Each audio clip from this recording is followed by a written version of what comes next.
William Blake, 1757-1827, est de nos jours un des artistes anglais les plus célèbres de la fin du XVIIIe et du début du XIXe siècle. Doué de multiples talents, il était à la fois poète, dessinateur, peintre, graveur. Il s'est également beaucoup intéressé au mysticisme, à la religion et à la Bible. À la fois artiste et artisan, il faisait tout lui-même. Il possédait ses propres presses, éditait ses livres et imprimait ses gravures. Aujourd'hui mondialement connu et reconnu, ayant influencé des générations d'écrivains, peintres, cinéastes, musiciens, chorégraphes et créateurs d'opéra, nous ne possédons en France que peu de ses œuvres, dont certaines sont entourées d'une aura de mystère, du fait de leur ésotérisme qui peut se révéler difficile à appréhender. Très intéressé par les mythes païens et l'histoire de la Bible, Blake est dans une recherche mystique permanente. Si Blake est aussi poète et peintre, c'est en tant que graveur qu'il gagne sa vie, d'autant plus que la gravure est, outre sa formation première, son centre d'intérêt majeur. En 1784, avec l'héritage de son père, il ouvre une petite maison d'édition d'estampes. The Beggar's Opera, l'opéra du gueux, est un opéra comique en 3 actes écrit en 1728 par John Gay, en réaction à l'opéra italien qui connaît un succès immédiat. Ce genre de composition est très en vogue dans l'Angleterre du XVIIIe siècle. Le peintre et graveur William Hogarth, 1697-1764, réalise à l'époque de la création de l'opéra, 1728, une série d'huiles sur toile du fait du grand succès de celui-ci. Quelques décennies plus tard, vers 1788, William Blake prend pour point de départ un des tableaux d'Hogarth, représentant une scène de l'acte 3, pour réaliser une gravure faisant partie d'une œuvre ô combien plus complexe et complète. Celle-ci représente un moment précis où tous les acteurs sont réunis, ainsi que des personnages de l'aristocratie anglaise qui ont le privilège d'assister à la représentation derrière des tables positionnées sur les côtés de la scène. William Blake reste considéré encore aujourd'hui par sa popularité comme un artiste contemporain. Ses influences le rapprochent des grands maîtres de l'histoire, Michel-Ange, Raphaël ou encore Léonard de Vinci, chez lesquels il puise ses inspirations mais également toutes ses constructions architecturales et complexes que nous retrouverons dans son œuvre finale ou achevée ici présente. Dans son style, William Blake sait aussi se référer aux textes bibliques, ou encore à ceux de Shakespeare, Milton, Dante.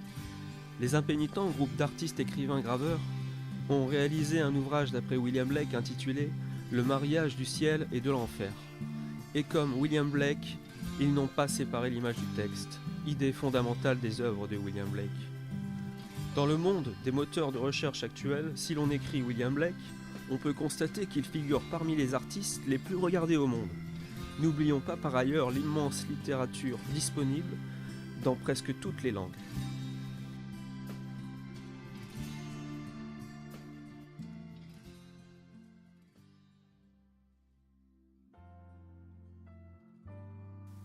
Pour aborder la présentation des études relatives à la projection des perspectives sur l'œuvre finale, Beggar's Opera, ou Opéra du gueux, il est important de s'imprégner du contexte général très précis dans lequel s'inscrivent les travaux de Blake. Dans la vidéo sont présentées les études comparatives des perspectives entre l'œuvre de Blake et la peinture de William Hogarth, peinture reprise par Blake pour la réalisation de son œuvre finale. Cette présentation constitue un point de départ et préfigure les présentations futures de l'ensemble des éléments inclus dans la composition de cette œuvre finale de Blake, encadrement boîte, gravure, manuscrit et clé. Avant de poursuivre, il est essentiel de signaler que la géométrie sacrée est présente dans l'œuvre finale de Blake.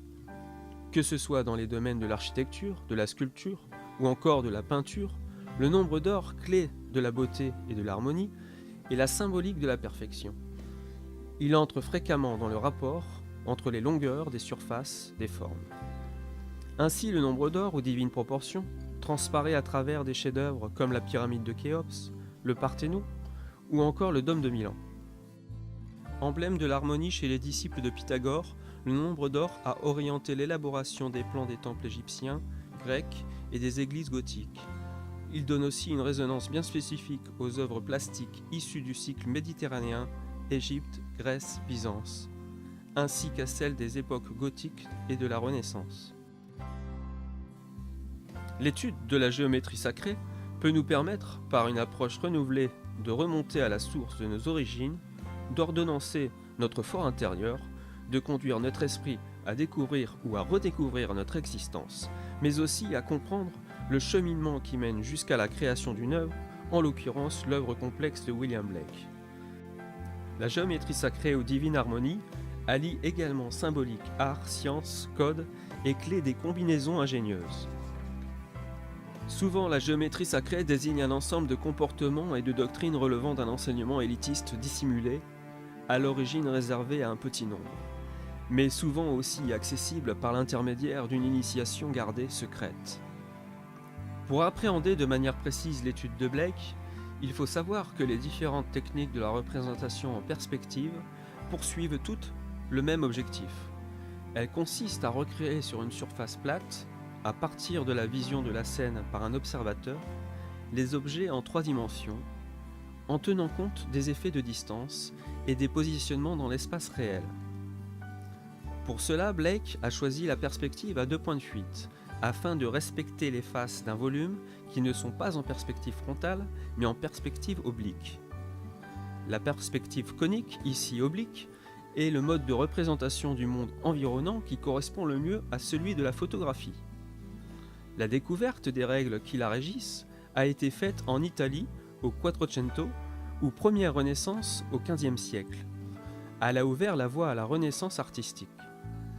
Son nom tient au fait que les droites reliant l'œil de l'observateur au contour d'un objet forment un cône. On parle encore de projection en perspective centrale ou de perspective linéaire pour désigner la même méthode. À partir de l'œuvre de Hogarth, qui est une peinture réalisée sans étude de perspective précise, Blake s'est évertué, en respectant la taille de l'image, à résoudre cette difficulté. Les ajustements apportés par Blake aux lignes et aux dessins artistiques font que son œuvre est extraordinairement différente de celle de Hogarth. Cette présentation a pour principale ambition de montrer que les calculs d'une extraordinaire et rare précision réalisée par Blake pour l'exécution de son œuvre révèlent un grand maître de l'étoffe des génies.